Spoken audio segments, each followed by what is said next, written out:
또한 내가 그분을 잡을 수 있는 유일한 방법이라고 생각했던 것을 빠져나갔기 때문이지. 그래서 나는 어쩔 줄 몰라 했고 아무도 다른 누구에게 하지 못했을 만큼 그분의 노예가 되어 방황했다네. 델리온 전투에서 목격한 소크라테스의 모습. 우리가 나중에 포티다이다의 전쟁에서 동료로 함께 지낼 때는 이 모든 일이 내게 이미 발생한 뒤였네. 먼저 선생님께서는 힘든 일에서 나뿐만 아니라 다른 모든 사람들을 능가하셨지. 전쟁터에서 종종 그렇듯이 우리가 어디에선가 보급선이 끊겨 먹을 것 없이 지내야 했을 때 선생님 외에 다른 사람들은 견디지 못했다네. 그러다가 즐거운 잔치라도 벌이게 되면 선생님만이 끝까지 즐기셨고 또한 술을 드시지 않으려 하다가도 드실 수밖에 없을 때는 우리 모두를 이기셨으며 무엇보다 놀라운 것은 사람들 중에 소크라테스 선생님께서 취하신 것을 본 사람이 아무도 없었다는 것이네. 이에 대해서는 우리가 곧 볼 수 있을 것으로 생각하네. 겨울을 참아내는 것과 관련하여 그곳의 겨울은 혹독했었네. 선생님께서는 많은 놀라운 일들을 하셨지. 혹독한 서리가 내렸을 때 모두가 안팎으로 움직이려 하지 않았고 만약 누구라도 나가면 우리는 놀라울 정도로 우리 자신을 감쌌고 양털과 양가죽으로 발을 묶고 둘러쌌다네. 그런데 선생님께서는 이런 날씨에 이전에 계속해서 입었던 외투만 입고 나가셨고 맨발로 얼음 위를 신발 신은 다른 사람들보다 더 쉽게 걸으셨지. 병사들은 자신들을 얕본다는 생각에 선생님을 힐끗거렸네. 이건 이 정도면 됐네. 그때 전쟁터에서 이 강건한 분이 또 다시 하셨고 겪으신 것에 대해 들어보는 것도 가치가 있을 것이네. 선생님께서 새벽녘에 무언가를 생각하느라 한 곳에 서 계셨는데 잘 해결되지 않는데도 선생님께서는 포기하지 않고 해결책을 찾으면서 서 계셨네. 그러다가 정오가 되었고 사람들이 선생님을 알아보고는 놀라면서 소크라테스 선생님께서 무언가를 연구하느라 새벽부터 그곳에 서 계셨다고 하네요. 라고 서로에게 말했다네.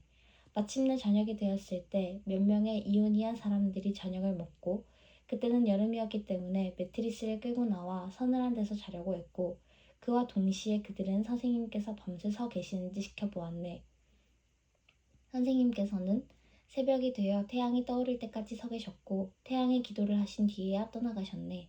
만약 내가 장군들로부터 용맹함에 대한 선생님께 돌려드리는 것이 마땅한 상을 받았던 날의 전투에서 선생님께서 어떠셨는지에 대해 자네들이 알기를 원한다면 그 모든 사람들로부터 나를 구했던 것은 선생님 외에 다른 누구도 아니었다네. 선생님은 부상을 입은 나를 떠나려 하지 않으시고 내 무기와 나 자신을 구해주셨던 것이지. 소크라테스 선생님, 그래서 저는 그때 용맹함에 대한 상을 선생님께 수여해야 한다고 장군들에게 주장했는데 선생님께서는 이에 대해 저를 비난하지도 않으시고 거짓말을 한다고 말씀하시지도 않으시겠죠. 장군들은 제 지위에 주목하여 용맹함에 대한 상을 제게 수여하려 했고 선생님은 자신보다 제가 상을 받아야 한다고 그들보다도 더 주장하셨습니다. 그런데 이보게들 군대가 델리온 전투에서 후퇴할 때에 소크라테스 선생님의 모습을 볼 만한 가치가 있었다네. 나는 우연히 말을 탔지만 선생님께서는 중무장한 보병이셨네. 군인들은 뿔뿔이 흩어지고 선생님께서는 라케스와 함께 후퇴하고 계셨는데 마침 나는 근처에 있었고 그들을 보자마자 버려두고 가지 않을 테니 용기를 내라고 그들을 격려했다네. 나는 포티다이다에서보다 여기에서 소크라테스 선생님의 훌륭함을 더 잘 볼 수 있었는데 그 이유는 내가 말 위에 있었기 때문에 두려움이 덜했기 때문이지. 그리고 우선 내게는 소크라테스 선생님께서 라케스보다 훨씬 더 신중해 보였네. 다음으로 선생님께서 여기에서 그러셨듯이 그곳에서도 아리스토파네스 자네의 표현처럼 고개를 높이 쳐들고 곁눈질을 하면서 즉 아군과 적군을 천천히 곁눈질하면서 누구든 이 사람에게 손을 댄다면 그가 강력하게 방어하리라는 것이 멀리 있는 모두에게 분명해 보였네. 그로 인해 선생님과 선생님의 동료들이 무사하게 돌아올 수 있었던 것이지. 왜냐하면 사람들은 전쟁에서 이런 태도를 갖는 사람들을 건들려 하지 않고 꽁지가 빠지게 도망치는 사람들을 쫓기 때문이지. 소크라테스 선생님을 칭송하는 놀라운 어떤 것들이 더 많이 있네. 그러나 다른 일에 대해서는 다른 사람들도 어느 정도 말할 수 있겠지만 선생님께서 다른 사람들과 같지 않은 것들, 즉 옛날 사람들과도 같지 않고 요즘 존재하는 사람들과도 같지 않은 놀라운 것들이 있다네. 아킬레우스의 특징을 브라시다스나 다른 사람들의 특징에 비교해보고 또다시 페리클레스의 특징을 네스토르와 안테노르의 특징과 비교해보고 또한 다른 사람들도 그런 식으로 비교할 수 있겠지만 소크라테스 선생님 자신이나 선생님의 이야기에서 볼 수 있었던 예전의 특징은 거의 찾지 못할 것이네. 요즘 사람들에게서도 찾지 못할 것이고 예전 사람들에게서도 찾지 못할 것이네. 만약 내가 말한 것, 즉 선생님 자신과 선생님의 이야기를 다른 사람이 아니라 실레누스들과 사티로스들과 비교하는 것이 아니라면 말일세. 왜냐하면 이것은 내가 처음에 빼놓았던 것인데 소크라테스 선생님의 이야기들이 실레누스를 열어보면 닮았기 때문이지. 만약 우리가 소크라테스 선생님의 이야기를 듣고자 한다면 처음에는 그것들이 완전히 터무니없어 보인다네. 그것들은 외부에 그런 명칭들과 구절들을 두르고 있는데 그것들은 잔혹한 사티로스의 가죽이지. 소크라테스 선생님께서는 짐을 나르는 나귀, 대장장이, 갓바치, 짐승의 가죽을 부드럽게 만드는 무드장이에 대해 말씀하시는데 항상 동일한 것들을 통해 동일한 것들을 설명하시는 것처럼 보이기 때문에 경험이 없고 생각이 없는 사람이라면 선생님의 이야기를 비웃을 수도 있을 것이네. 그러나 그것들을 열고 그것들의 내부를 들여다보면 가장 먼저 우리는 그것들이 이야기들 가운데 합리성을 지닌 유일한 것임을 발견하게 되지. 그 다음으로는 그것들이 신적이고 그것들 안에 탁월성의 상들이 충만하며 훌륭하게 되기 위해 반드시 추구해야 하는 모든 것에 가장 넓게 뻗쳐져 있다는 것을 발견하게 되네. 이보게들, 이것이 내가 소크라테스 선생님에 대해 할 수 있는 칭송이며 게다가 내가 비난할 것도 섞었네. 나는 선생님께서 나를 모욕했던 것에 대해서도 자네들에게 말했네. 그러나 선생님께서는 나에게만 이런 일들을 하셨던 것이 아니라 글라우콘의 아들 카르미데스를 비롯해 다른 많은 사람들에게도 그러셨네. 그는 소년 애인들을 사랑하는 듯이 기만하지만 사실은 그들을 사랑하는 대신에 그들에게 사랑을 받는다는 것이네. 아가톤, 나는 자네가 선생님께 기만당하지 말라고 이 이야기를 해주는 것이네. 속담의 어린아이처럼 스스로 고통을 겪은 뒤에 배우지 말고 우리의 고통을 통해서 배우도록 조심하라는 것이네. 알키비아데스가 이렇게 말했을 때 그의 솔직함에 웃음이 터져나왔다고 하네. 소크라테스 선생님에 대한 사랑을 여전히 갖고 있는 듯이 보였기 때문이지. 그러자 소크라테스 선생님께서 말씀하셨다고 하네.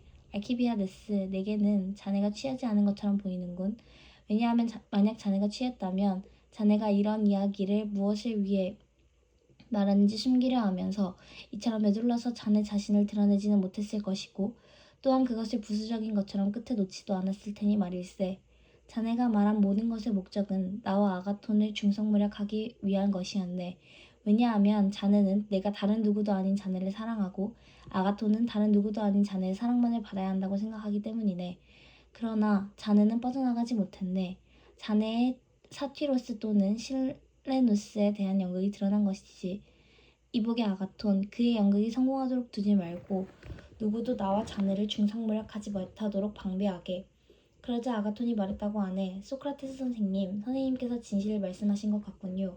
또한 나는 그와 나와 자네 중간에 앉은 것이 우리를 떼어놓으려는 시도라고 생각합니다. 그는 성공하지 못할 것입니다. 제가 선생님 곁으로 가서 앉을 테니까요. 소크라테스 선생님께서 말씀하셨다고 하네. 물론이지. 여기 내 아래쪽에 기대게. 알키베아데스가 말했다고 하네. 제우스에게 맹세코 내가 이분에게 무슨 일을 당하고 있는 건가? 선생님은 모든 면에서 나보다 나아야 한다고 생각하시지요. 그러나 다른 어떤 것이 아니라면 오 놀라운 분이시여 아가톤이 우리 사이에 앉도록 해주시지요. 소크라테스 선생님께서 말씀하셨다고 하네. 그건 불가능하네. 자네는 나에 대해 칭송을 했고 나는 오른쪽을 칭송해야 하네. 따라서 만약 아가톤이 자네 아래쪽에 앉으면 내가 그를 완전히 칭송하기도 전에 그가 나를 다시 칭송해야 하니 말일세. 그러니 이복의 친구, 내버려 두고 그 젊은 사람이 내 칭송을 받는 것을 시기하지 말게. 왜냐하면 나는 그를 칭송하기를 무척이나 바라고 있기 때문이네. 아가톤이 말했다고 하네. 이런 알키비아데스. 내가 그쪽에 머무는 건 안 되겠군. 그렇다면 내가 완전히 자리를 바꾸어야겠군. 만약 소크라테스 선생님의 칭송을 받으려면 말일세. 알키비아데스가 말했다고 하네. 또 마찬가지군. 소크라테스 선생님께서 계시면 다른 사람들은 아름다운 사람을 차지하는 것이 불가능하지. 지금 이 사람이 선생님 곁에 앉아야 하는 이유를 얼마나 쉽고도 설득력 있게 찾아내는가 말일세. 에필로그 일상으로 돌아간 소크라테스. 그래서 아가톤은 소크라테스 선생님 곁에 기대어 앉기 위해 일어났는데 갑자기 술에 취한 많은 사람들이 현관에 도착했다고 하네. 그들은 나가는 사람들을 위해 열어두었던 문을 발견하고는 그들에게 곧장 행진해 와서는 기대어 앉으려고 했다고 하네. 모든 곳에 대소동이 벌어졌고 질서도 없었고 어쩔 수 없이 많은 술을 마셔야 했다네. 아리스토데모스에 의하면 그런 뒤에 에릭 시마코스, 파이드로스 그리고 다른 몇몇 사람들은 떠나버렸고 밤이 길었기 때문에 그는 잠에 사로잡혀 오랫동안 잠들었다가 수탉이 울고 있는 새벽녘에 깨었다고 하네. 그는 곧 다른 사람들은 잠이 들었거나 떠나버렸고 아가톤과 아리스토파네스 그리고 소크라테스 선생님만이 아직 깨어서 오른쪽 방향으로 돌아가면서 큰 술통에 술을 퍼서 마시고 있었다고 하네. 소크라테스 선생님께서는 그들과 논쟁을 하고 계셨는데 아리스토데모스는 그 이야기를 거의 기억하지 못한다고 말했다 하네. 왜냐하면 그는 시작할 때 가까이 있지 않았을 뿐만 아니라 졸리기도 했기 때문이라고 하네. 그러나 그가 말하기를 핵심은 소크라테스 선생님께서 그들에게 같은 사람이 희극과 비극을 만드는 지식을 가질 수 있다는 점, 즉 비극 작가의 기술이 희극 작가의 기술일 수도 있다는 점에 동의할 수밖에 없도록 압박을 가하고 계셨다는 것이네. 그들이 이렇게 압박을 당하면서도 졸면서 논의를 따라가고 있었는데 먼저 아리스토파네스가 잠이 들었고 그런 뒤에 날이 밝아오자 아가톤이 잠이 들었다고 하네. 소크라테스 선생님께서는 그들이 잠든 것을 보시고는 일어나 떠나셨고 여는 때처럼 자기도 선생님을 따라갔다고 하네. 선생님께서는 리케이온에 도착해서 씻고는 다른 날과 다르지 않게 하루를 보내셨고 저녁이 되자 댁으로 가서 쉬셨다고 하네.